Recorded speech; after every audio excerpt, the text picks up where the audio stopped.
Boa tarde a todos. De início, gostaria de formular a todos presentes, a todos nós, votos de um ano novo, cheio de realizações, cheio de paz, tranquilidade, saúde e muitos acordos também, que já, como foi feito no ano passado, teve um resultado muito profícuo e que essa egrégia turma continue com a serenidade sempre, o equilíbrio sempre, o bom senso de sempre, e que Deus nos ajude. E, sendo assim, antes de iniciar, eu registro os votos de pesar pelo falecimento do eminente ministro Teori Zavascki e do eminente desembargador Paulo Viana Gonçalves, integrante do Egrégio Tribunal de Justiça do Estado de Minas Gerais. Ana Paula, eu acho que você tem que fazer para mim o cartão. Hein? Oi? Oficie as famílias enlutadas. Senhor presidente, da mesma forma eu gostaria de cumprimentar Vossa Excelência, os colegas, Ministério Público, advogados, todos os presentes, desejando feliz ano novo, paz, harmonia para todos. E gostaria de me aliar aos votos de pesar de Vossa Excelência e incluir mais um pelo falecimento no último fim de semana da excelentíssima senhora Abigail Pinto de Carvalho, arquiteta e esposa do juiz de direito José Romualdo Duarte Mendes. E a família enlutada, a nossa solidariedade, o nosso abraço e o nosso imenso pesar pelo prematuro falecimento da senhora Abigail. Adesão de... Gostaria que fosse oficiada a família. Com adesão de toda a turma. Mais algum registro? Só queria cumprimentar todos os colegas, né? Desejar um bom início de 2017, né? Que seja um ano mais tranquilo e mais profícuo, especialmente para a Justiça do Trabalho. E, inclusive, registrar o fato de que o nosso presidente, né, o ministro Ives Gang do TST, é um dos nomes indicados para compor a lista CRIPS, né, para a futura vaga do Supremo. Então, estaremos torcendo por ele, né, em prol da Justiça do Trabalho. Senhor presidente, eu peço licença e faço minhas palavras de Vossa Excelência, doutora Denise também, e que tenhamos um excelente ano de muita luz, muita paz e muita proteção. Obrigada. Senhor presidente, pela ordem. Muito obrigado. Em nome pessoal e em nome da Ordem dos Advogados do Brasil, Seção de Minas Gerais, nós fazemos aqui coro aos votos de pesar e também aos votos de belos trabalhos e muita presteza e reciprocidade entre os magistrados, todos os magistrados e os advogados, louvando aí que a gente tenha um 2017 muito sucesso. Muito obrigado. Doutor. Havendo quórum legal, invoco a proteção divina e declaro aberta a sessão ordinária da quarta turma deste egrégio tribunal relativa ao dia 25 de janeiro de 2017. Lida e aprovada a ata da sessão anterior, estou determinando a retirada de pauta do PJE número 0010-363, de relatoria da eminente desembargadora Maria Lúcia Cardoso Magalhães, sendo certo que neste feito a inscrição para sustentação oral, o advogado, caso esteja aqui presente, fica dispensado já. Só vai retirar da pauta ou pedir adiamento? Não, retirar essa pauta. Tá, retirar de pauta.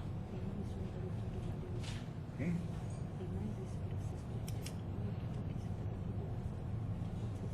Tá. Aquela questão do...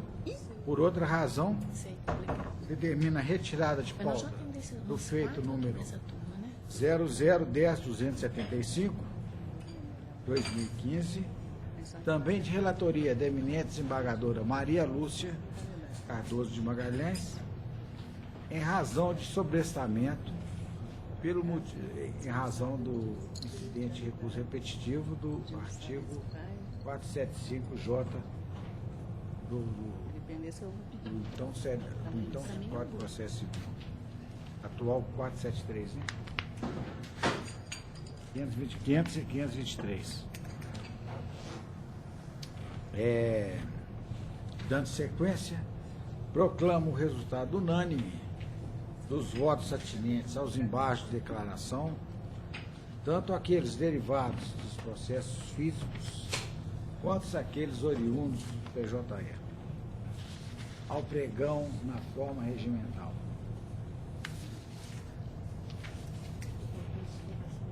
Tá. Pois não. Sustentação oral à distância do Foro de Divinópolis para o processo de relatoria desembargadora Paula Oliveira Cantelli. É o processo número 4 da sala das 13h16. O ROPS 11.216.24/2015. Votam a desembargadora Maria Lúcia Cardoso Magalhães e a desembargadora Denise Alves Horta. Inscrito Dr. Dácio José Nunes pela recorrida, parece que presente. Sim, Como ele chama? Dácio. Doutor Dácio, Sim, indago se está a me ouvir. não entendi. Indago-lhe se está a me ouvir. Está ouvindo? Estou ouvindo, mas com um pouco de dificuldade. O áudio está meio distorcido. Pois não. Eu vou pedir à eminente relatora que fale mais alto e, caso o senhor tenha alguma dúvida, o senhor manifeste.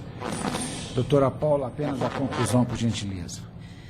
Conheço os recursos ordinários das partes, por quanto próprio e tempestivo, preencho demais pressupostos de admissibilidade. No mérito, dou parcial provimento ao recurso da autora para declarar a nulidade da rescisão contratual ocorrida em 5/2/2015, reconhecendo a garantia provisória no emprego da empregada até 5 meses após o parto e condenando a ré ao pagamento de forma indenizada dos salários compreendidos desde a dispensa até 5 meses após o parto, ou seja, de 5/2/2015 a 17/3/2016, e ainda das férias acrescidas do texto constitucional, 13º salário, FGTS acrescida de indenização de 40%, bem como para determinar a retificação da CTPS da autora, a fim de que o período referente à garantia provisória de emprego seja regularmente anotado, no prazo de 8 dias após o trânsito em julgado dessa decisão, sob pena de multa diária de R$100 por dia de atraso, limitada ao importe de R$5.000. Autorizada a dedução dos valores pagos sob idêntico título. Dou parcial provimento ao apelo da ré para excluir da condenação o pagamento do saldo salarial do mês de janeiro de 2015. Acresço a condenação o valor de R$15.000, com custas adicionais de R$300 pela ré. Adoto no mais as razões de decidida respeitável sentença recorrida, confirmando-a para os seus próprios jurídicos fundamentos, nos termos do artigo 895, parágrafo 1º, inciso 4 da CLT. É a conclusão, senhor presidente. Pois não. Doutor, o senhor escutou perfeitamente a conclusão? Ouvi sim. O senhor tem interesse em fazer uso da palavra? Ou aguarda a divergência? Oi? Isso. Agora não estou entendendo muito bem. A conclusão eu ouvi. Pois não. A voz do senhor parece um pouco mais. Eu lhe indago se o senhor quer fazer uso da palavra ou se a conclusão satisfaz o interesse do senhor. Não, eu quero fazer uso da palavra, sim. Pois não, pelo prazo regimental. Boa tarde a todos. Boa tarde. O presente recurso, no que eu quero manifestar no momento, só em relação à estabilidade gestante. A reclamada, por motivos próprios, pediu demissão da empresa. Nós temos um documento aí de punho dela, onde ela pede a demissão, alegando que estaria mudando para outra cidade. A empresa fez a rescisão da forma normal e a reclamante, 9 meses e 4 dias após a rescisão, ingressou com o processo pleiteando a indenização.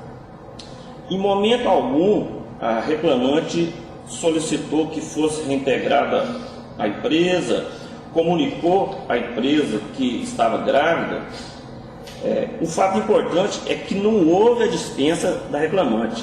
A Constituição defende os direitos da gestante e do nascituro contra a dispensa arbitrária, mas no caso dela é um pouco diferente. Ela, por motivo próprio dela, desejou mudar-se para outra cidade, onde a empresa não tem trabalho, a 160 quilômetros do local de prestação de trabalho, e pediu demissão. A empresa só veio ter conhecimento da gravidez da reclamante 9 meses após. Então a empresa não pode ser penalizada com um ato que ela não teve nenhuma má-fé, agiu corretamente dentro da lei e atendeu um pedido da reclamante que queria mudar-se para outra cidade. O documento que foi redigido a próprio punho pela reclamante é o documento de ID 7A164C6. Ele explica lá os motivos pelo qual ela estava pedindo demissão. Na verdade, não importa se ela sabia, se não sabia, se estava grávida, se a empresa sabia, se não sabia.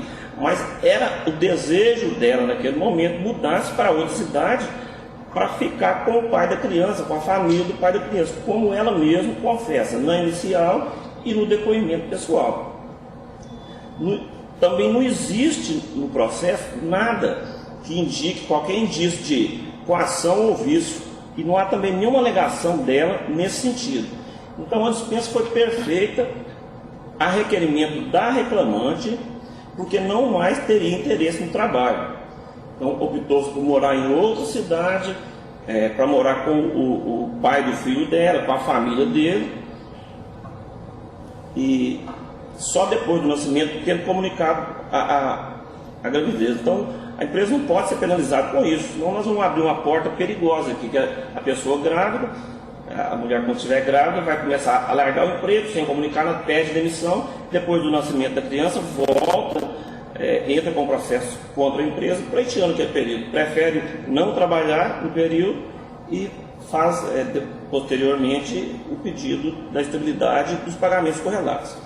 Então, frisando, não houve dispensa da reclamante, nem arbitrário, nem dispensa por parte da empresa. Foi um pedido dela, um projeto dela, vamos assim dizer, de mudar para outra cidade, onde ela pediu demissão para ir morar com o marido dela em outra cidade. Então a empresa não pode ser, pelo menos não deveria ser penalizada com isso.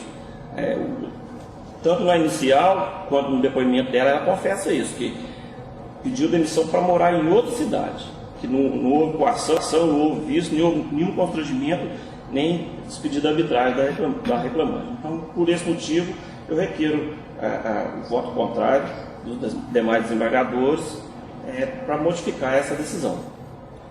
É só, muito obrigado. Pois não. Devolvo a palavra do relator para os pontos que entenderam pertinentes. Eu vou me ater, senhor presidente, apenas ao ponto levantado da tribuna, que é da relativa à garantia provisória de emprego. E nós sabemos que a trabalhadora gestante ela tem garantia provisória de emprego da confirmação da gravidez até 5 meses após o parto. E mais do que um direito da empregada, a garantia provisória de emprego ela é um direito do próprio nascituro, que já que a lei procura garantir a ele os cuidados e assistência plena nos primeiros meses de vida.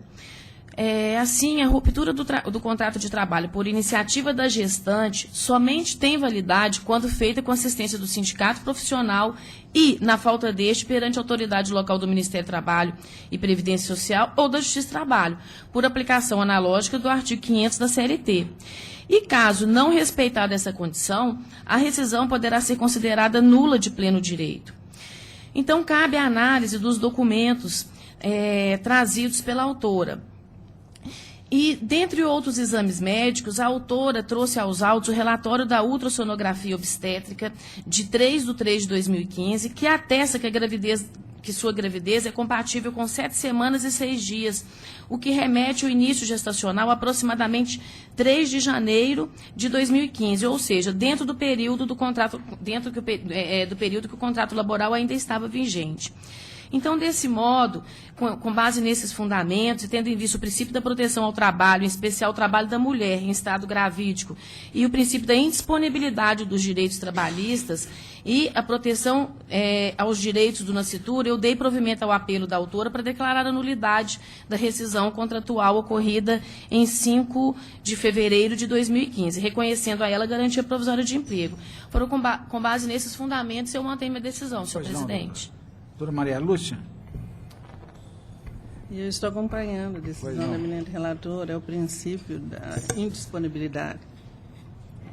Pois não. Doutora Denise? Também acompanho, presidente. Assim se decide. Boa tarde, doutor. Boa tarde, obrigado.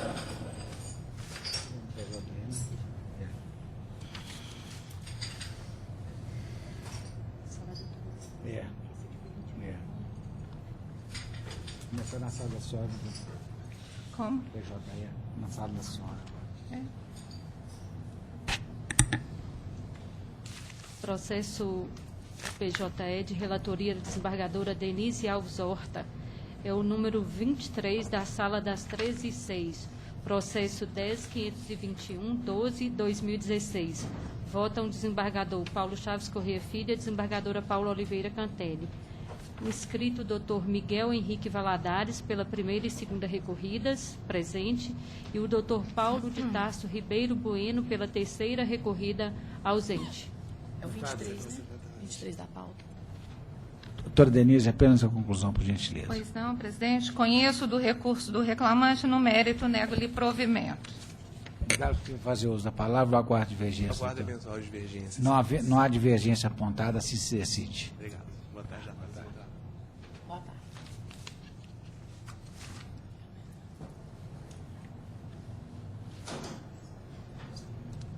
Não entrou o negócio da senhora.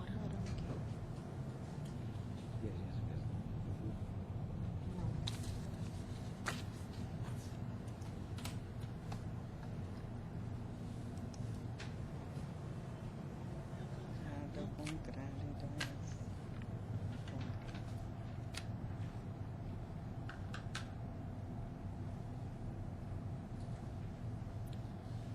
Processo de relatoria da desembargadora Denise Alves Horta é o número 30 da sala das 13h06, URO 10.833/57/2015. Votam o desembargador Paulo Chaves Corrêa Filho e a desembargadora Paula Oliveira Cantelli. Inscritos o doutor João Batista Pacheco Antunes de Carvalho, doutor André Loureiro Silva e o doutor Rodolfo Henriques do Nazareno Miranda, pela primeira recorrente, todos ausentes. Doutora Denise, apenas a conclusão, por gentileza. Pois não, presidente. Conheço de ambos os recursos, sendo adesivo do reclamante no mérito, nego provimento ao apelo da reclamada. Ao recurso do autor, dou parcial provimento para acrescer a condenação ao pagamento da indenização por danos morais no valor de R$5.000 e da reparação por danos materiais em valor único no importe de R$10.000. Incidirão juros a partir da data do ajuizamento da ação e o índice de correção monetária a partir da data do presente julgamento, súmula 439 TST. Em atenção à recomendação conjunta GP-CGJT 202/2011, determino a remessa de cópia deste acórdão via correio eletrônico à Procuradoria Federal de Minas Gerais para os devidos fins.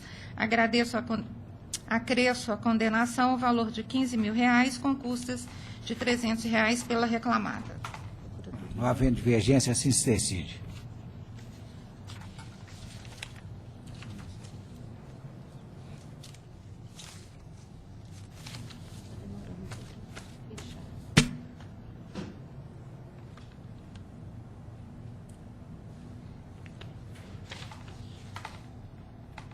Processo de relatoria da desembargadora Denise Alves Horta é o número 38 da sala das 13h06, o ROPS 11.147/52/2016.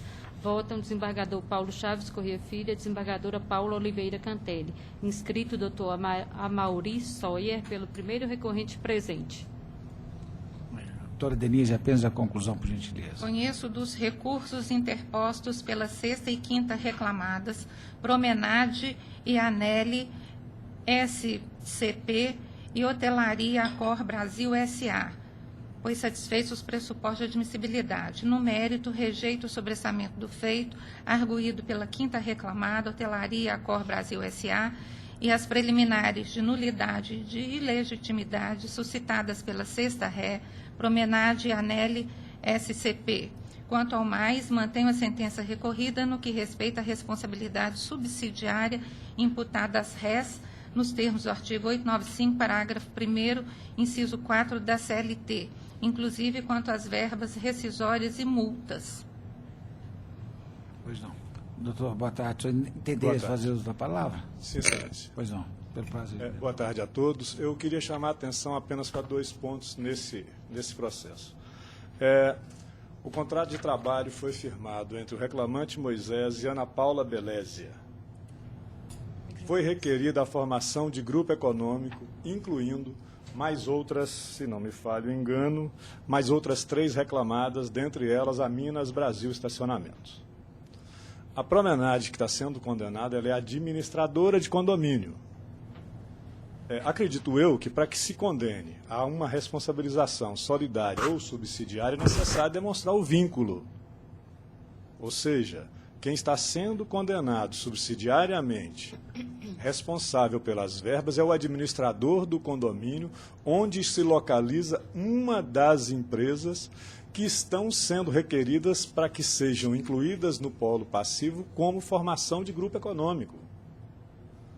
Ou seja, ainda que se fosse o locador, que é o condomínio administrado, que estivesse sendo trazido à lide, teríamos a demonstração de um vínculo, de um proveito qualquer, ainda que seja algo meio absurdo, trazer o locador como responsável pelos atos do inquilino.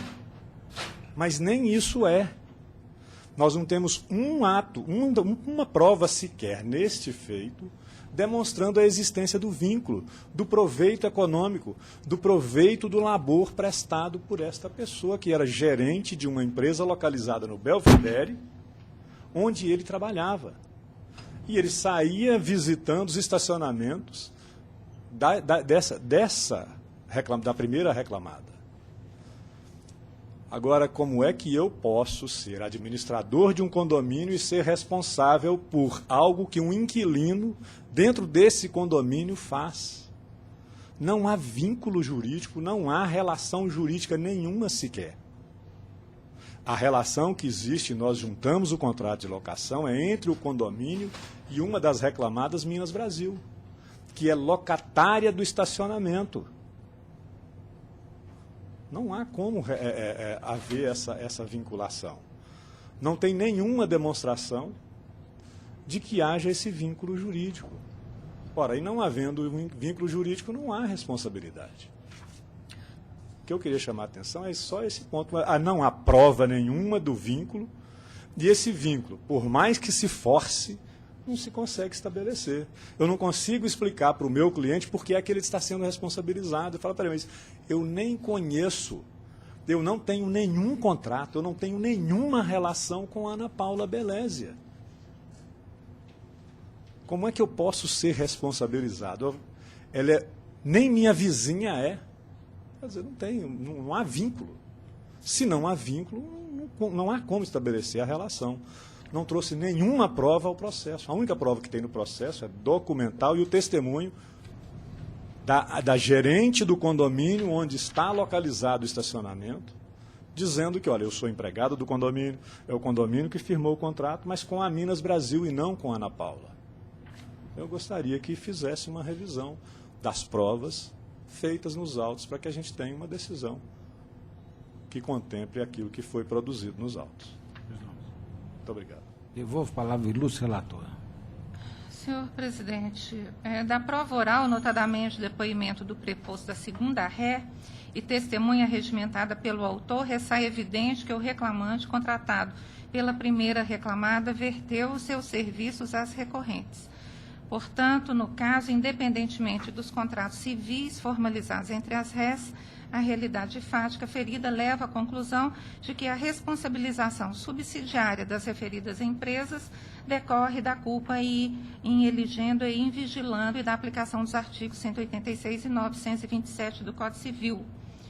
Então, senhor presidente, eu estou mantendo a conclusão anteriormente lida, entendendo pela responsabilidade subsidiária das empresas, inclusive desta representada pelo doutor Causídico da tribuna. Eu estou inteiramente de acordo com o erudito voto da relatora, não sei antes elogiar o brilhantismo da sustentação que bem aclarou a espécie vertente dos autos. Quem vota mais é a doutora Maria. Sou eu. Doutora Paula. Também parabenizo o advogado pela excelente sustentação feita da tribuna, mas acompanho o voto da eminente desembargadora, doutora Denise. Assim se decide. Boa tarde. Obrigado, excelências.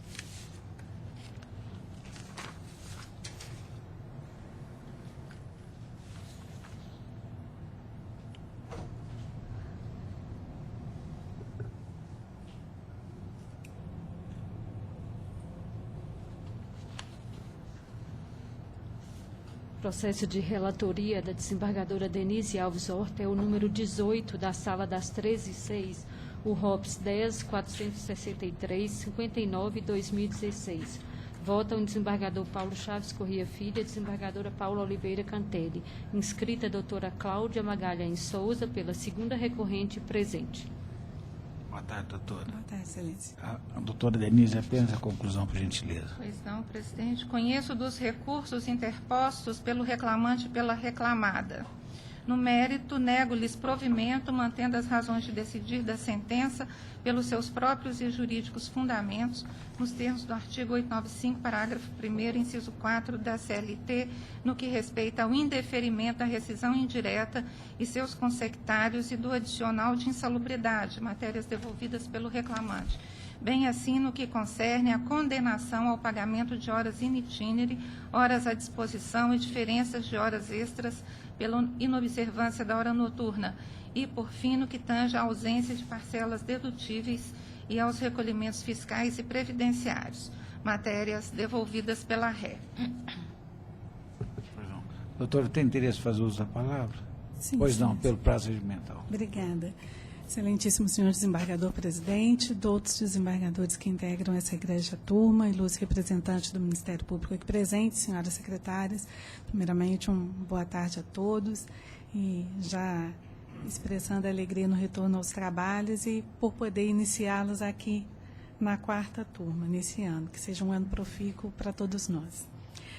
Quanto ao voto proferido pela ilustre relatora, no que diz respeito ao não provimento do recurso apresentado pelo autor, abordando as matérias de rescisão indireta e adicional de insalubridade, pugna ré para que seja acompanhado, pois nesse aspecto realmente a sentença, no seu entendimento, caminhou bem em afastar o deferimento destas pretensões, pois o laudo pericial quanto à insalubridade foi contundente no que diz respeito à averiguação do ambiente de trabalho do autor e a constatação de que ele não esteve exposto a nenhum agente insalubre, muito menos sem a proteção indevida.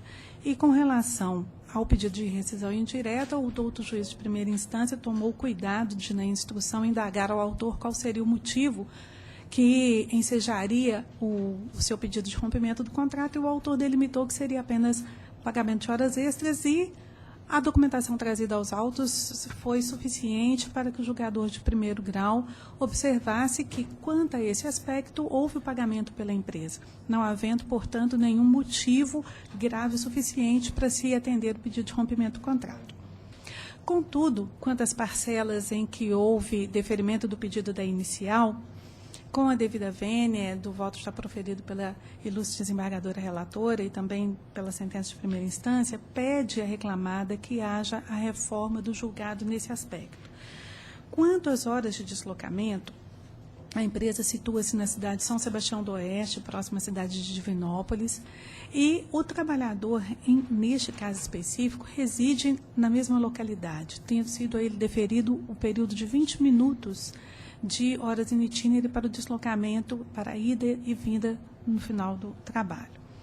No entanto, esse é um caso um pouco específico, porque a localização da empresa aqui não é de difícil acesso. A empresa está localizada na saída da cidade.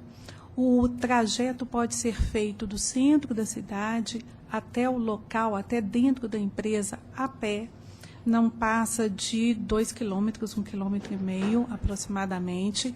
Um percurso que pode ser feito e que é feito por muitos dos trabalhadores da empresa, que inclusive optam por ir a pé do que utilizar-se do transporte público que existe, ou mesmo quando não havia, do transporte fornecido pela Ré, apenas para a comodidade de quem não quisesse fazer o transcurso, mas aqui foge, entende a recorrente, foge um pouco do âmbito desse aspecto requisito local de difícil acesso, porque a empresa, neste caso especificamente, não se trata de uma localidade, de um empreendimento industrial localizado em região afastada ou em zona rural, ou que só possa ser acessado por um transporte fornecido pelo empregador. Pelo contrário, existem outros processos vindos da mesma localidade e que isso já é uma questão incontroversa. A distância entre a cidade de residência do autor e onde está localizada a empresa é ínfima.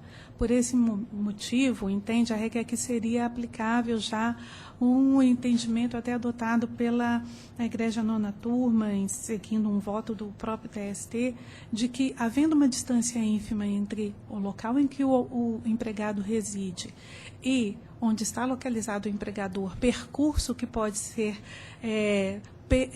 vencido até mesmo caminhando, como é o caso deste processo, não haveria aqui o requisito local de difícil acesso e, portanto, não poderia ser caracterizada a questão das horas de deslocamento. Além disso, a Prefeitura Municipal passou a fornecer também transporte público, o que facilita ainda mais uma situação que já não era difícil para o deslocamento ida e vinda.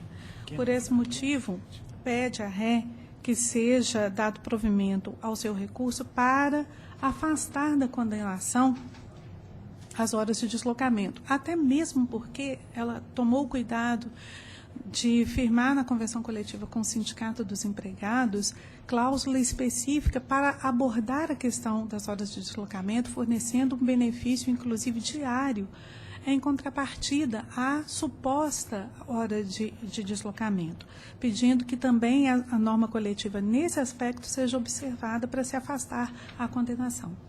Quantas horas à disposição foram deferidas em razão de espera de condição fornecida pelo empregador? Aqui pede-se vênia para se, e me volto para os julgados transcritos no recurso ordinário, onde já houve entendimento por outros regionais de que, em se tratando de uma benesse fornecida pelo empregador e não estando o empregado efetivamente executando ordens ou cumprindo ou aguardando ordens nos termos do artigo 4º da CLT, quando ele aguarda um transporte fornecido pelo empregador, que não seria caracterização de horas à disposição desse caso, pedindo com a devida vênia que seja acolhido esse entendimento e afastada essa condenação também. Quanto aos demais aspectos do meu recurso, tá, para não me alongar mais na sustentação, vou me reportar a eles pedindo o acolhimento integral do recurso ordinário apresentado pela reclamada e que seja mantido já o voto proferido pela ilustre desembargadora relatora quanto ao não acolhimento do recurso apresentado pelo autor, pelos motivos já expostos dessa tribuna. Devolvo a palavra à ilustre relatora. Pois não, presidente. Quanto às horas in itinere, restou incontroverso o fornecimento de condução para o reclamante até o local de trabalho, o que atrai a presunção da necessidade de sua utilização para viabilizar a prestação de serviços.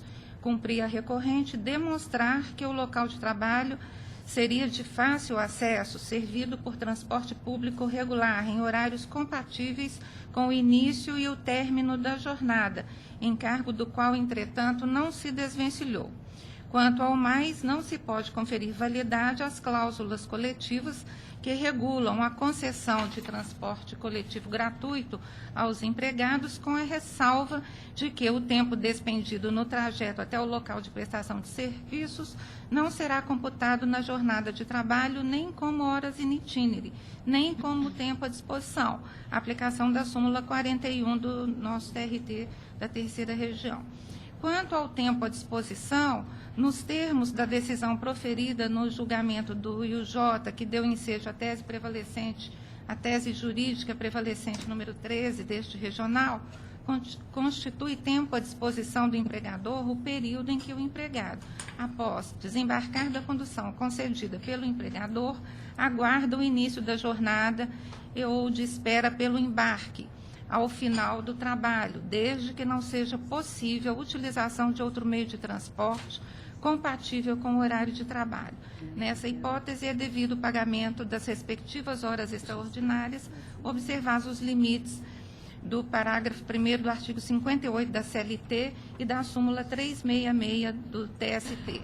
No caso, restou configurada a necessidade do reclamante fazer uso da condução fornecida pela empresa, circunstância que, somada ao ajuste, no sentido de que o tempo de espera para início do trabalho após a chegada do ônibus nas dependências da ré e para a tomada do veículo após o fim do efetivo labor em cada jornada era de 20 minutos, 10 antes e 10 depois, induz a condenação da recorrente nos exatos modos em que é procedida pelo juízo de origem.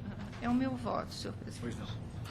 Eu atuo como segundo votante aqui, estou inteiramente de acordo com o erudito voto do eminente relator, não sem antes registrar a brilhante sustentação oral, que bem retratou a espécie versada nos autos. Doutora Paula. Também cumprimento a ilustre patrona pela excelente sustentação oral, brilhante realmente, mas acompanho o voto da doutora Denise, da relatora. Assim se decide. Boa tarde. Obrigada, uma boa tarde a todos. Boa tarde.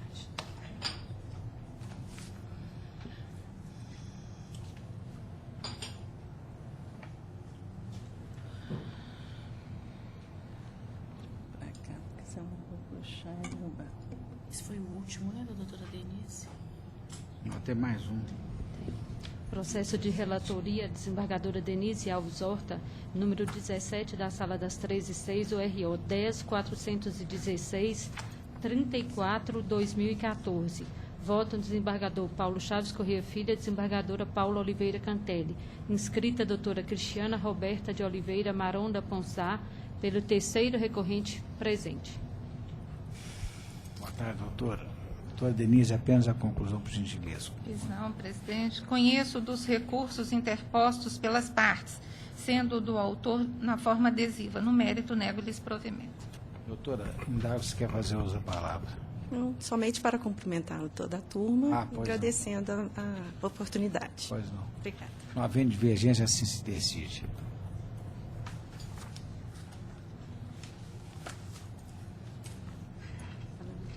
Maria Lúcia. Maria Lúcia agora. Era o 10.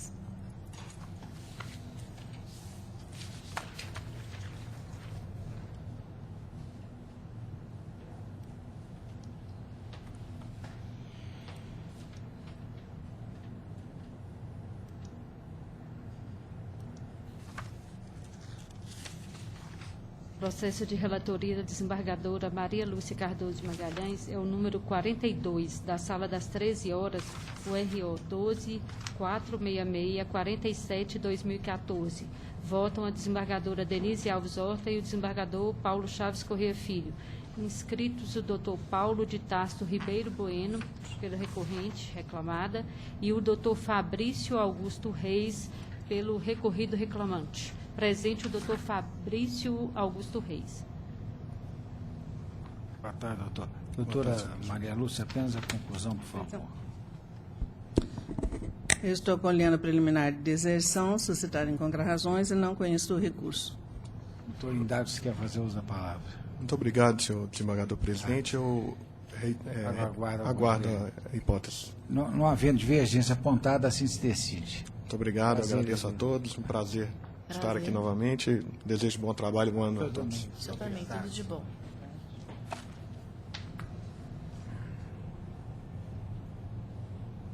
Agora tem de quem? Acabou, né? Da doutora Maria Lúcia tem um pedido. Excelência do Gilberto da Associação.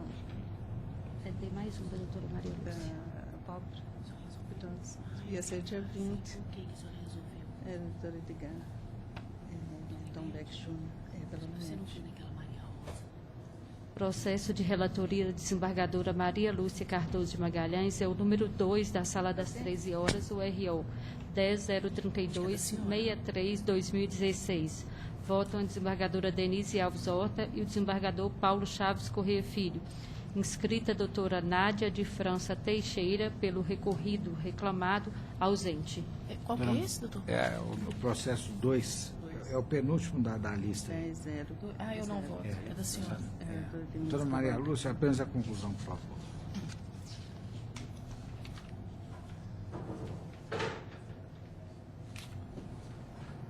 Estou conhecendo o recurso no mérito em grande provimento. Não havendo divergência, assim se decide. Preferência. Tem mais um da senhora de preferência. Pedido de preferência feito pelo Dr. Breno Luiz Matos Vieira para o processo de relatoria desembargadora Maria Lúcia Cardoso Magalhães é o número 4 da Sala das 13 horas, número 186-36-2015. Votam a desembargadora Denise Alves Horta e o desembargador Paulo Chaves Corrêa Filho.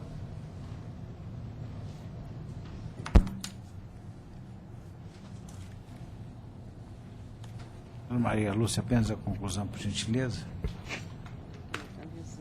Obrigado.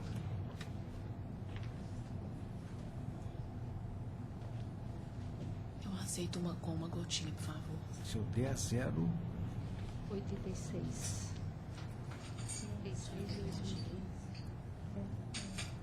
O número 10 foi retirado de pauta? Foi o primeiro, aquele problema do tá. Via Vêneto. Essa tela aqui, ó. Foi retirado ou adiado? Foi retirado a pedida. Tirou essa então. Aí. Obrigada. Separe essa aqui. Apenas a conclusão, doutora. Está localizando. Eu poderia adiantar, porque já está a tela aqui, ó. Conheço o recurso ordinário no mero nego de provimento. É que não, o senhor foi mais rápido que a... 186, né? não havendo divergência, assim se decide. É que o senhor foi mais rápido do que a... É porque já estava. do que ele apareceu.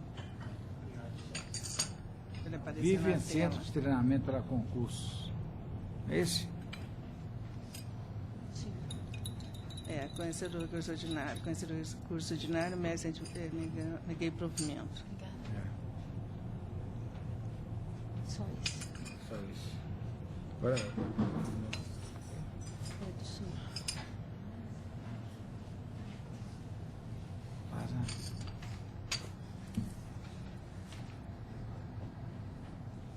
Processo de relatoria do desembargador Paulo Chaves Corrêa Filho. É o número 10 da Sala das 13 e 11, o RO 10.750-49-2015. Votam a desembargadora Paula Oliveira Cantelli e a desembargadora Maria Lúcia Cardoso de Magalhães. Inscrito Dr. Caio Gabriel Ferreira Marcondes, pelo recorrido presente. votado. Permitem a conclusão. Eu estou conhecendo o recurso interposto, mérito, nego provimento ao apelo. Indagos quer fazer uso da palavra. Eu vou guardar, excelência, eventual divergência. Não havendo divergência, assim se decide. Muito obrigado e aproveito o ensejo para desejar a todos aqui um feliz 2017. Excelente trabalho. Muito obrigado. Tudo de bom, senhor.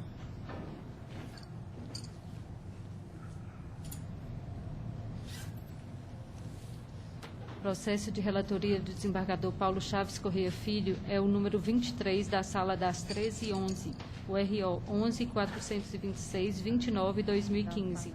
Votam a desembargadora Paula Oliveira Cantelli e a desembargadora Maria Lúcia Cardoso de Magalhães. Inscrito Dr. João Luiz de Amoedo Avelar, pelo primeiro recorrente reclamante, presente. Isso que a senhora é votante. Boa tarde, doutor. Permite-me a conclusão. Seria uma boa ideia mesmo. Estou conhecendo dos recursos interpostos pelas partes e no mérito nego-lhes provimento. Uma palavra aí. Inicialmente, boa tarde. Boa tarde, doutor Paulo, demais integrantes dessa turma, seu procurador, desejando votos de boas-vindas, bons trabalhos nesse novo ano de 2017. Temos um longo percurso profissional juntos, né? E vamos em frente. Em relação a esse processo, não foi um processo conduzido por nós estamos apenas acompanhando os trabalhos aqui em segunda instância, em que pese o voto, como sempre, tenho certeza brilhante de Vossa Excelência, na condição de relator, nós entendemos que há, sim, condições de provimento do apelo aqui do obreiro.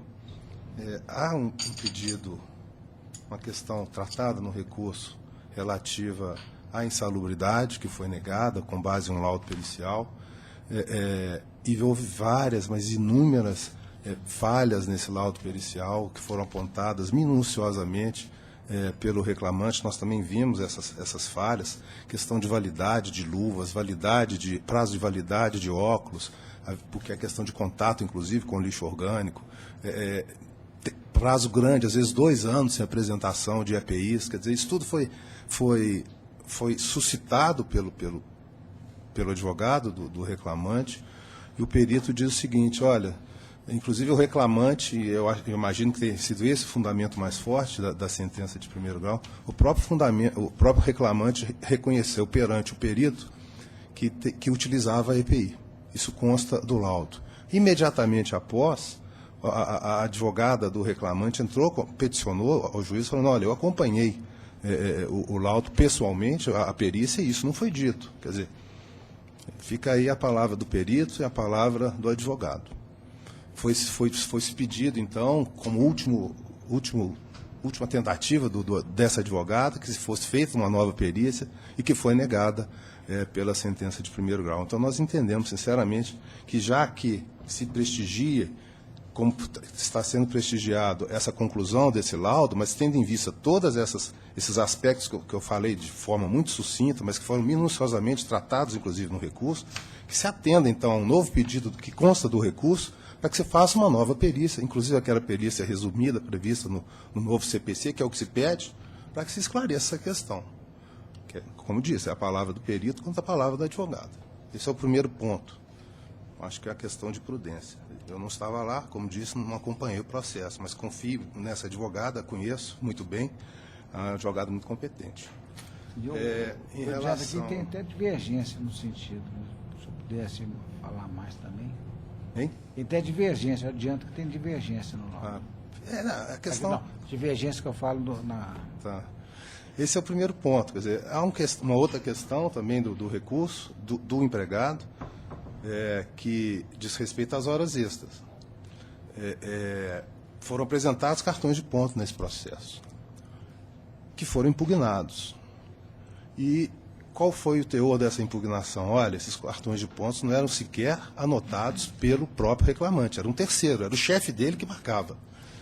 Isso foi confirmado, doutor Paulo e egrégia turma, tanto pelo depoimento da testemunha do reclamante, como pelo depoimento da testemunha da própria empresa. Ambos os depoimentos confessaram, disseram expressamente que quem marcava esses cartões de ponto era um superior lá, um chefe que cuidava disso. Então, essa questão é incontroversa. Data vênia. Aí, o que acontece? Para que lado vai a sentença? Ora, realmente, isso está claro. Só que os testemunhos colhidos, tanto do reclamante quanto da empresa, não souberam precisar o horário de entrada, o horário de saída. Então, assim, eu fico na dúvida. Foi o que em suma, entendeu a sentença. E aí, com todo respeito novamente, nós entendemos que um cartão de ponto preenchido por alguém que não seja o reclamante, que seja preenchido por um chefe dele, seria o mesmo que um cartão nulo, um cartão inexistente, data vênia. Porque isso não é cartão de ponto, isso é uma farsa. E como toda farsa, há uma pena. E a pena está, com todas as vênias, na súmula 338, inciso 1. Presume-se verdadeira a jornada de trabalho apontada no inicial.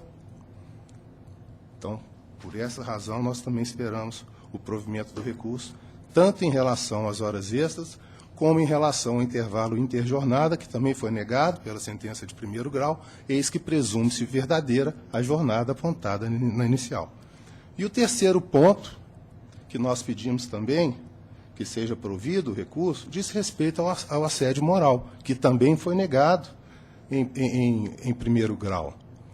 Nesse ponto, entendeu a sentença que a prova ficou dividida, ela é fraca. Nós, com todas as vendas, não entendemos que ela seja fraca. Por quê? Porque nós temos, novamente, 2 depoimentos. Um da testemunha do reclamante, outro da testemunha da empresa. O que diz o depoimento da testemunha da empresa? Nunca presenciou o chefe do reclamante sendo indelicado ou fazendo qualquer discriminação ou maltrato com o reclamante. Olha, isso não prova nada. Se ele não viu, não quer dizer que não houve. Data vênia. Se ele não presenciou, não quer dizer que não tenha existido. E mais, só trabalhou com esse reclamante, essa testemunha, cerca de 5 meses. Nada mais do que isso. Já a testemunha do reclamante, ela foi categórica. Olha, chamava ele de gordo, de mole, de preguiçoso, na frente de todo mundo. Inclusive, quando ele esteve afastado pelo INSS, o armário foi aberto pela empresa. Quer dizer, com todo respeito, quer dizer, eu na frente dos meus colegas lá, ser chamado de gordo, mole, preguiçoso, eu acho que isso é um desrespeito. No mínimo, é um desrespeito que merece uma repreensão por parte do judiciário. Seja ela pequena, com uma advertência, qualquer ela que seja. Mas eu acho que nós não podemos, com todo respeito, tolerar esse tipo de atitude de um superior hierárquico. Então, por essas razões, em relação à insalubridade, às horas extras, ao intervalo interjornada e ao assédio moral, nós esperamos que seja provido recurso. Muito obrigado. Pois não. Início, eu gostaria de cumprimentá-lo pelo brilhantismo da sustentação. O senhor já expôs a matéria toda discutida nos autos. E, de início, no que pertine ao cerceamento de defesa, ou seja, nulidade de perícia, eu estou rejeitando, porque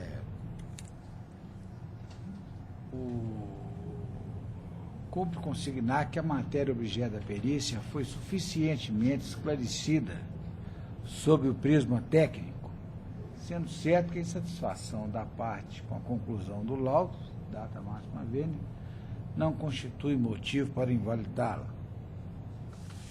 Por outro lado, o laudo pericial, os esclarecimentos e demais documentos relacionados aos autos são, portanto, suficientes para o julgamento da lide, pois atendem os requisitos da prova técnica, nos exatos termos do artigo 464 a 480 do novo e vigorante Código de Processo Civil.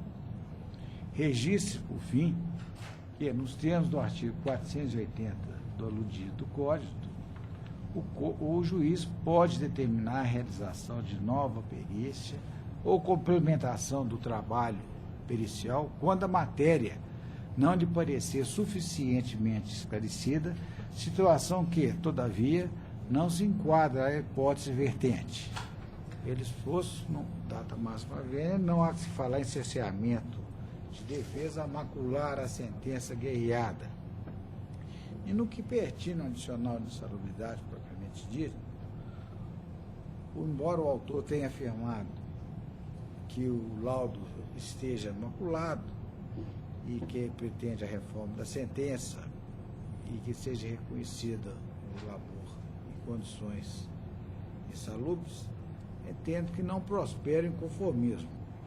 Muito embora o juízo não esteja distrito à conclusão do laudo, os exatos termos do artigo 479 do Código de Processo Civil, o antigo 436 do Código de 73, o certo é que foi determinada a realização da perícia e o louvado concluiu que foram encontradas situações que configurassem, que não foram encontradas situações que configurassem ou justificassem o referido adicional e des tais e tais.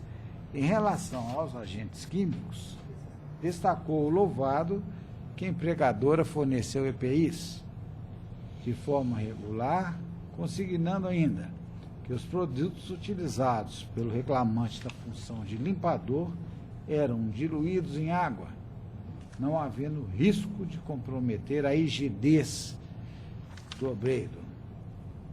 No que diz respeito aos agentes biológicos, eu compartilho do entendimento perfilhado na origem, no sentido que a higienização de banheiros e escritórios não se compara à coleta e industrialização de lixo urbano estabelecido no anexo 14 da NR 15 da Portaria 32.1478, nos termos da súmula 448.2 dos TST.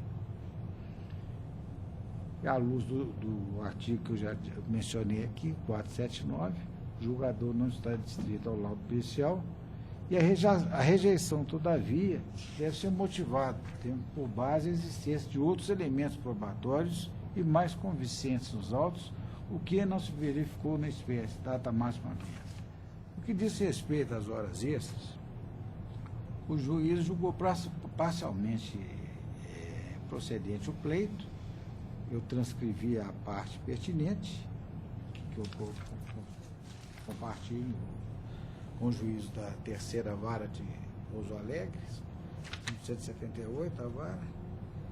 E o reclamante não se concorda com a decisão, insiste na invalidade dos cartões de ponto, como o senhor bem assegurou aqui na sustentação, e de forma sucessiva, que seja colhida a jornada declinada na peça pórtica para os períodos que não foram anexados ao controle de ponto. Pois bem, o reclamante elaborou de 24 de abril de 2007 a 17 de novembro de 2015, data declarada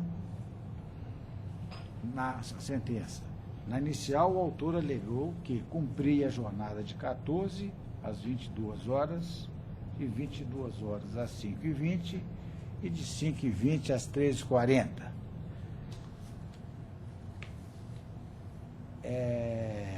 De segunda a sábado, de 3 a 4 vezes por semana, prorrogava a jornada, sendo de 22 às 12h30, 13 horas, de 5h20 às 17h/17h30. Analisados os cartões de pontos adunados aos autos, bem assim a prova oral, não constata incorreção nos horários lançados, uma vez que o autor confirmou a veracidade dos horários de entrada, sendo certo que a testemunha por ele arregimentada declarou que não trabalhava após o horário contratual, não sabendo informar o horário de saída do autor. Assim, correto o entendimento, data máxima vênia, do juízo de origem quanto à improcedência do pedido de horas extras.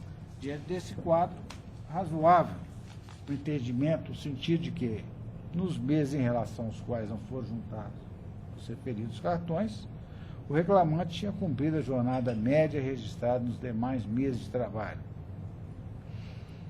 Mais uma vez, com a vênia de sempre, é desarrazoado concluir que o reclamante tenha trabalhado por 8 anos e meio, cumprindo jornada de 12 a 15 horas diárias, de 3 a 4 vezes por semana.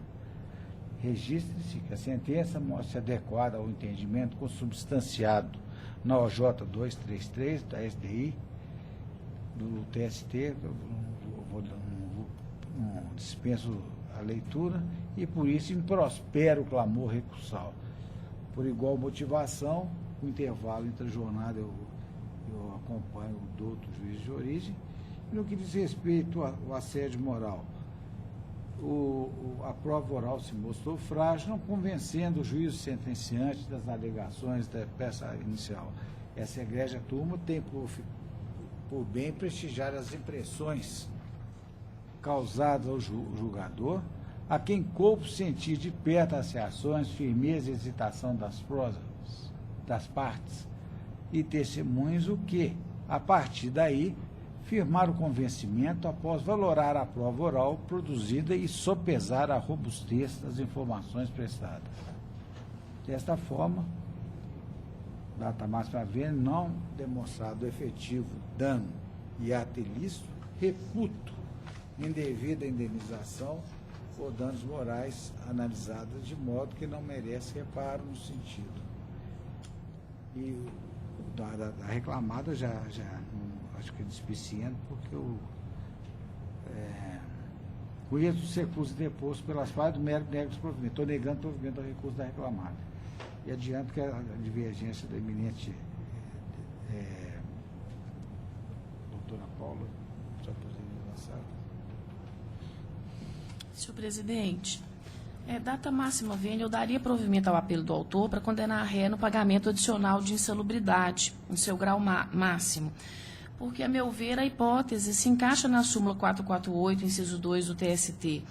Porque o próprio laudo menciona que era função desse empregado limpar e higienizar e recolher o lixo de 12 banheiros de uso coletivo e que circulava uma média de 46 pessoas nesses banheiros. Então, ao meu ver, é o caso da súmula 448, inciso 2, e a hipótese deste caso. Então, eu daria provimento neste aspecto, adicional de insalubridade, e peço redobrada vênia também, porque eu também daria provimento em relação às horas extras, porque diante do reconhecimento do próprio doutor juiz Acol de que não era o empregado que marcava os cartões de ponto, e diante dessa prova oral produzida, a meu ver,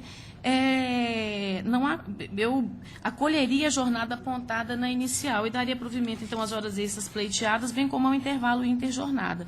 E, no mais, eu estou plenamente de acordo com o excelente voto de Vossa Excelência. Maria Lúcia.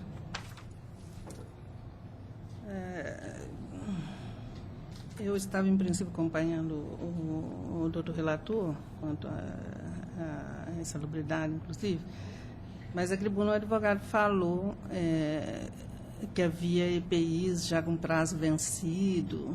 Não sei se a doutora Paula chegou a observar esses fatos.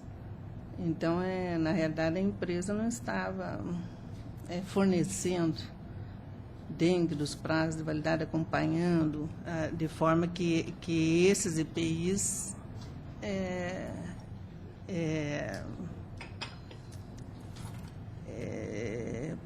inibissem, né, o contato com agentes biológicos. Então, eu acho que, assim, o que o advogado falou da tribuna é que me chamou a atenção de que a empresa não estava acompanhando como manda o figurino, né, essa questão dos EPIs. Então, se realmente eles eram eficientes para afastar a exposição aos agentes nocivos, porque ficou comprovado de que eram muitos banheiros, né, e de uso coletivo. Circulação média, pelo menos 46 pessoas. Então, eu acho que aí poderia ser enquadrado nesse dispositivo, né, que a revisora... E as horas extras? Entendeu, né? E faria jus no grau máximo, porque não seria, assim, um escritório, um número menor de pessoas, né, utilizando. Então, como, pelo que eu pude ler aqui do voto, a empresa ela não estava nem mesmo pagando devidamente, né, o salário, parece que houve a rescisão indireta, né, que ele pleiteou e foi concedido, né. Então, acho que não era uma empresa muito moderna. Aqui, que foi a sustentação do dito advogado, foi no sentido adicional de salubridade, horas extras, intervalo de jornada e assédio moral, salvo engano, né? Porque, no caso, eu havia recebido só com a divergência em relação à adicional da salubridade. A divergência que eu tinha feito sobre a insalubridade e fiz agora sobre as horas extras, doutora.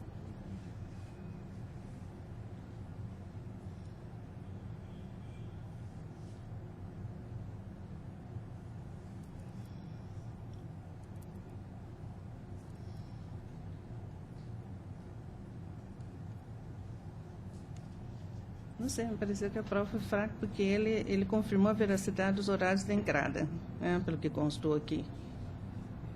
O relator constou no seu voto, né? E que a testemunha, por ele indicar, declarou que não trabalhava após horário concretório, não sabendo informar o horário de saída do autor. Eu achei que a prova foi fraca nesse sentido. A divergência é porque o próprio juiz, ele reconhece que quem fazia a marcação do ponto não era o empregado. era um gerente que fazia essa marcação do ponto. E, de fato, o empregado reconheceu o horário de entrada, falou que estava correto o horário de entrada, mas os demais, não. Marcados no cartão de ponto. Isso que me chamou a atenção.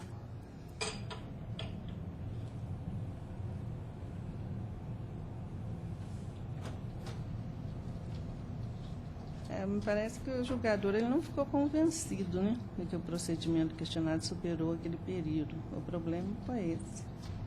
A decisão do primeiro grau, ela, né, o juiz lá não se convenceu de que a prova oral documental de que não ficara limitado o tempo por ela abrangido. Mas ele não se convenceu de que superou aquele período. Então, aqui eu não... O período foi longo, né? No caso, não seria razoável que ele fosse, né, julgar entendendo que era pelo número de horas extras alegado pelo autor, né? Ser um embasamento maior. Nesse ponto, eu prefiro deixar acompanhar o relator. Então, a senhora acompanha a divergência... Só quanto a insalubridade. Já supera o pensamento de defesa e já concede o adicional de plano, né? Não exige a nova perícia, não. Não, porque já que a empresa não era uma empresa modelo, porque já houve rescisão indireta. Então, supõe-se que ela também não estava lá prestando atenção à validade de IPI. Tá. Eu adequo o voto aqui. Decisão por maioria, vencido o relator no que tange ao adicional de salubridade. Obrigada. Teve pedido de reflexo, doutor? Mas no caso da DEPA eu vejo lá.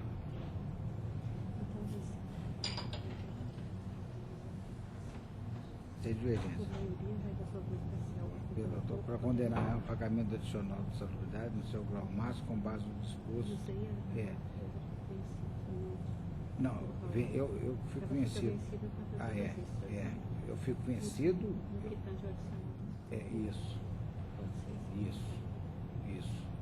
Que eu faço a adequação do...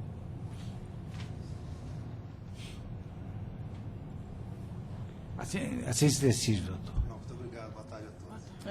Você entendeu, né? Foi dado provimento adicional de salubridade, às horas vistas, nenhum assédio. Então tá, obrigado.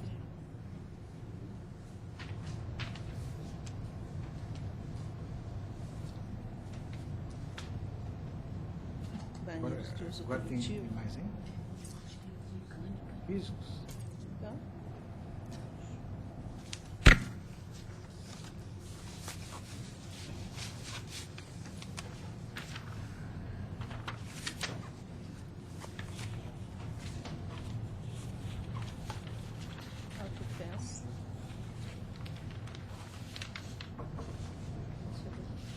Pode ser. Agora... Até agora não. Agora eu vou tomar. Tem que...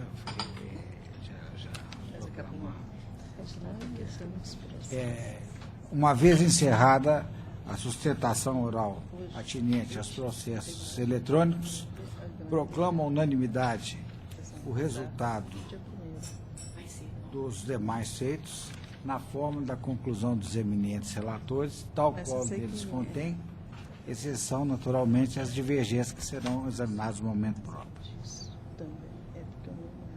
Agora vamos para o processo físico de sustentação oral. Processo número 28 da pauta UAP 17-2015-064. Relatora, desembargadora Denise Alves Horta. Votam ainda o desembargador Paulo Chaves Corrêa Filho e a desembargadora Paula Oliveira Cantelli. Inscrito doutor José Caldeira Brant Neto, pelo primeiro agravado, ausente. Doutora Denise, apenas a conclusão, por favor. Conheço o agravo de petição interposto pela segunda executada ArcelorMittal Brasil S.A.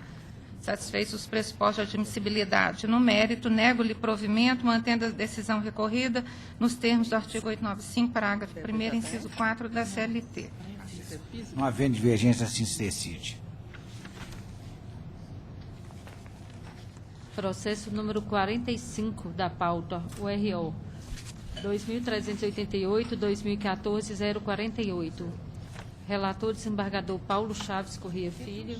Revisora, desembargadora Paula Oliveira Cantelli. E vota em terceira, desembargadora Maria Lúcia Cardoso de Magalhães. Inscrito o Dr. Rogério Andrade Miranda, pelo segundo recorrente presente. Boa tarde, doutor Rogério. Boa tarde, doutor. Permite a conclusão. Conheço o recurso interposto pelo reclamante e, no mérito, nego de provimento. Conheço o recurso interposto pela reclamada e, no mérito, imprimo de parcial provimento para afastar o reconhecimento do pagamento de remuneração extra-folha e excluir da condenação o pagamento de reflexo da referida parcela.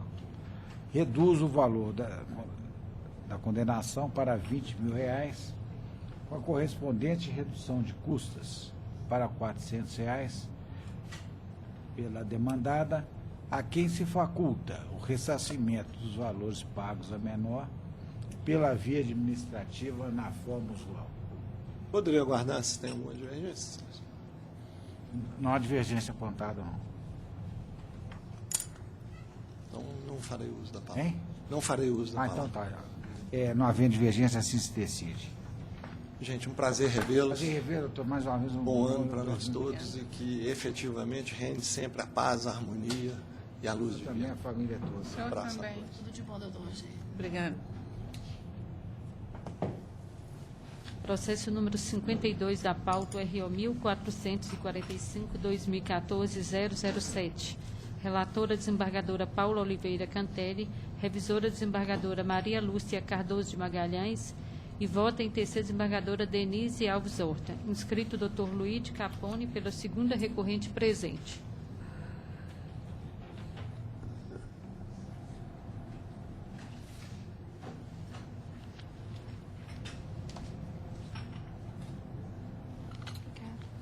Boa tarde, doutor Luiz Capone. Um prazer revê-lo aqui. Sempre um prazer em revê-lo, doutor Paulo. Doutora Paula, apenas a conclusão.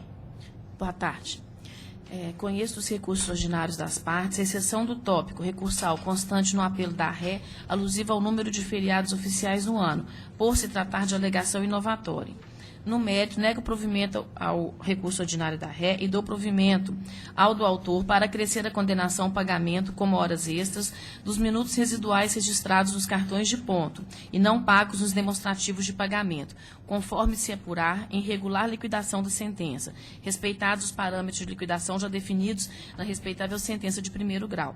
A parcela acrescida à condenação possui natureza salarial e mantém o valor da condenação eis que compatível.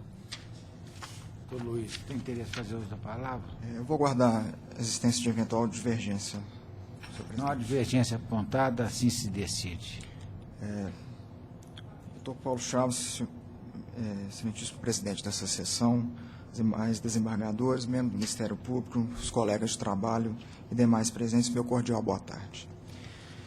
A decisão primeira não merece prosperar no que diz respeito à gratificação ajustada, tendo em vista que restou consignado no acordo coletivo do ano de 2008 um rol em que contemplam alguns dos funcionários que teriam direito a esse benefício e, dentre eles, o reclamante não estava contemplado.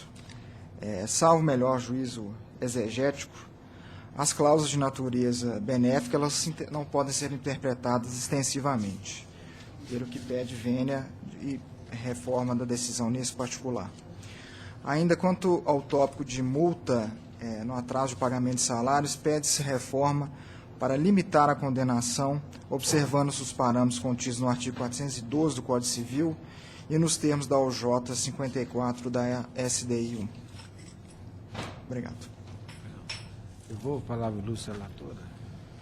Bom, em relação às gratificações de função, o acordo coletivo de trabalho referente ao ano de 2008, nele há previsão em sua cláusula 2ª que somente os empregados que constam no rol do anexo 1 daquele instrumento fariam jus a uma gratificação de natureza salarial estipulada naquele ano no valor de R$ 137,20. Até o doutor falou da tribuna.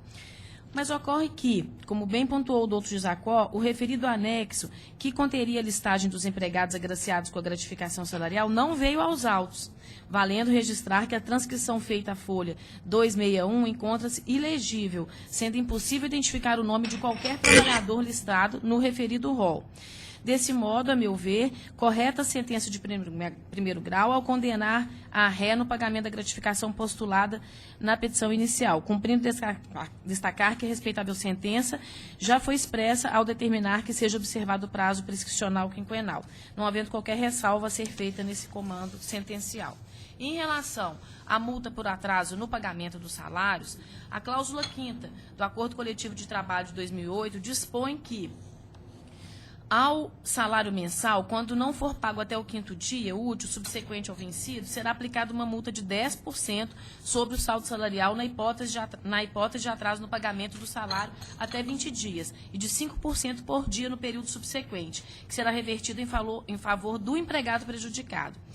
Então, cumpre registrar que a prova do pagamento e a data em que foi realizado pela ré, seja em razão... Aliás, cumpre registrar que a prova do pagamento e da data em que foi registrado incumbe a ré, seja em razão do princípio da aptidão da prova, seja em razão do que dispõe o artigo 320 do Código Civil. No caso dos autos, é possível verificar que alguns recibos de pagamento juntados pela ré não registram a data do pagamento do salário, como se vê, por exemplo, nos documentos de folha 269 e 271 dos autos. Então, por esses motivos, eu compartilho do entendimento exposto pelo doutor Gisacó, que deferiu ao autor o pagamento da multa convencional decorrente do atraso na quitação dos salários nos meses em que não houve comprovante dos depósitos. Esclareço, por fim, que não há que se falar em aplicação da regra constante do artigo 412 do Código Civil, uma vez que a multa foi arbitrada no montante de 10% do salário atrasado, não sendo possível que a penalidade ultrapasse o valor do principal. Por esses motivos, senhor presidente, eu mantenho a minha proposta de voto. Pois não, doutora Maria Lúcia. Estou acompanhando. Pois não, doutora Denise. De acordo. Assim se decide. Muito obrigado, desejando a todos um excelente ano de 2017. Para o senhor também, tudo de bom, doutor. Processo número 13 da pauta, o ROPS 164, 2015-020. Relatora, desembargadora Maria Lúcia Cardoso de Magalhães. Votam a desembargadora Denise Alves Horta e o desembargador Paulo Chaves Corrêa Filho. Inscrito o doutor Fabrício Henrique de Andrade Silva, pela recorrida presente.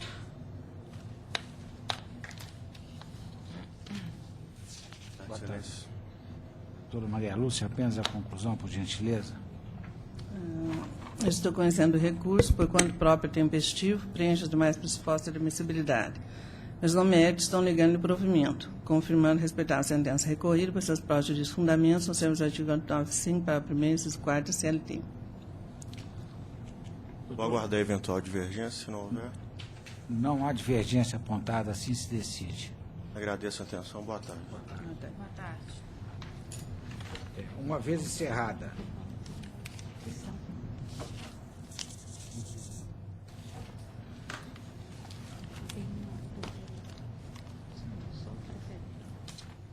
Doutora Paula, tem mais um do senhor. Tem?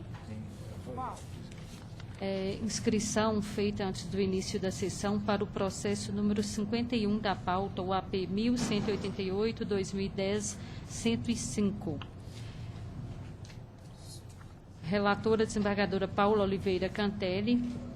Revisora, desembargadora Maria Lúcia Cardoso de Magalhães. E vota em terceiro, desembargador Paulo Chaves Corrêa Filho. Inscrita a doutora Lorena Assis Rocha, pela agravante presente. É o 1188-2010, né? É 1188... 2010. Tá ok, já localizei. Pois não, só poderia ler a conclusão, por gentileza? Conclusão.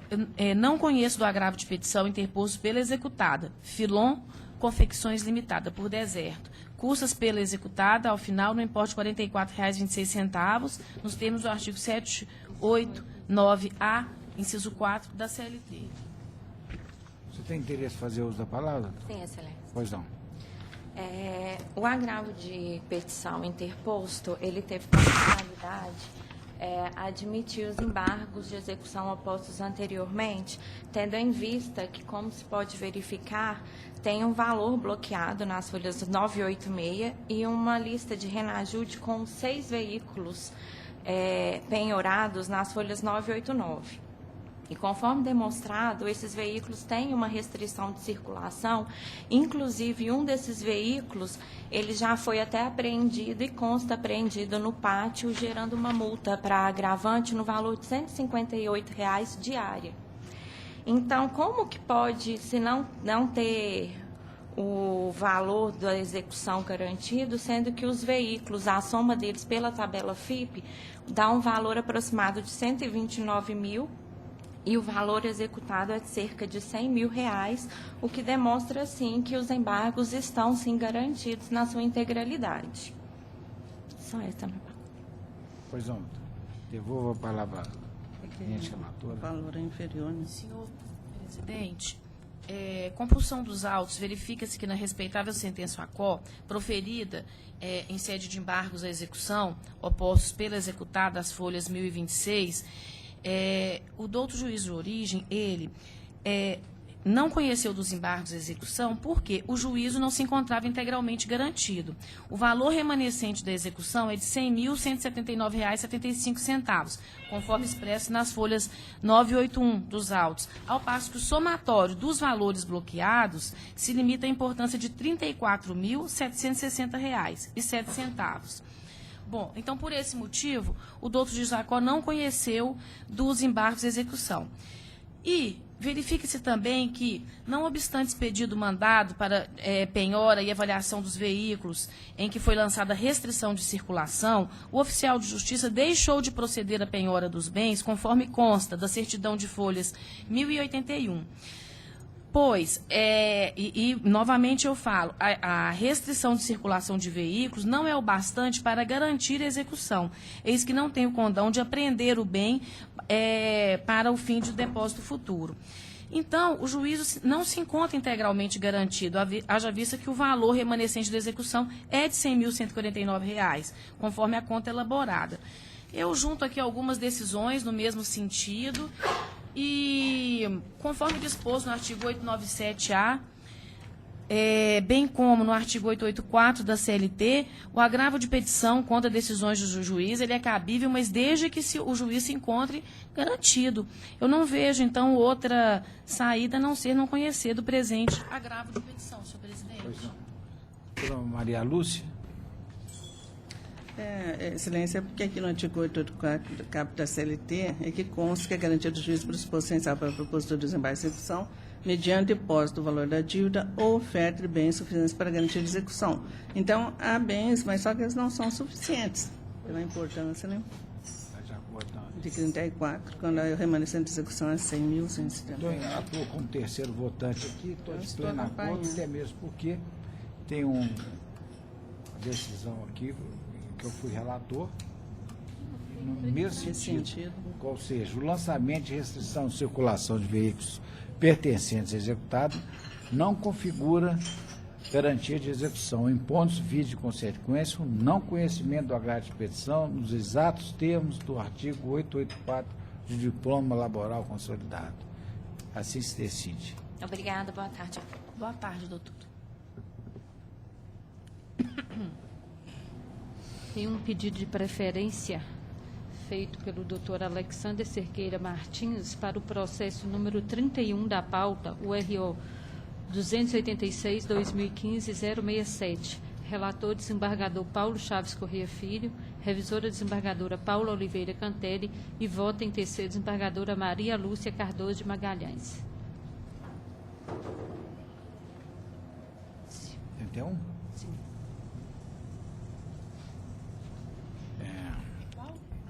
31. Conheço os recursos ordinários depostos pelas partes, no mérito, nego-lhes provimento. Não havendo divergência, assim se decide. Divergência nesse.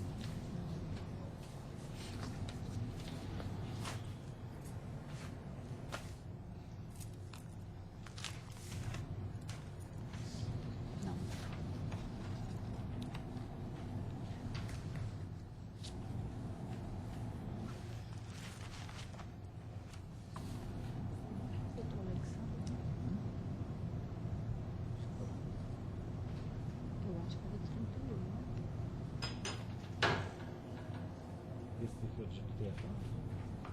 senhor está guardando 31? Isso. Eu acabei de digitar, foi...